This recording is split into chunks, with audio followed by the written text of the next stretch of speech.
Takže dneska máme takéhoto monstra. Má moderný systém udržania kapoty. Hľadáme, prečo nefunguje klimakompresor.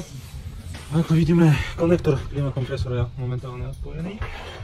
Tu nemu je pripojený špeciálny nástroj, ktorý hľadá kábeláž. Ako vidíme, je to teraz otvorené, to znamená, to nie je ani na kostre, ani normálny kábel funkčný. Zoberieme špeciálny nástroj, zapneme ho a preveríme, či tento kábel je v poriadku. Ako vidíme, tento kábel príde sem a všetko je v poriadku.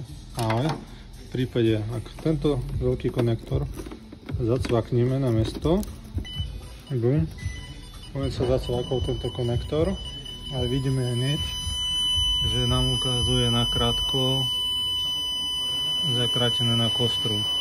Takže nakoniec tým kamerom zistilo sa to, že toto aute používajú sa ochranné diody a v prípade, keď sa ona pokazí alebo kvôli opačnému prúdu sa skráti, ona to skráti totiž na kostru a už ten systém proste nebude fungovať a v tomto prípade stále bude vybavená poistka. Takže toto je opravená, nová dioda bola objednaná, namontovaná a celé to teraz budeme testovať.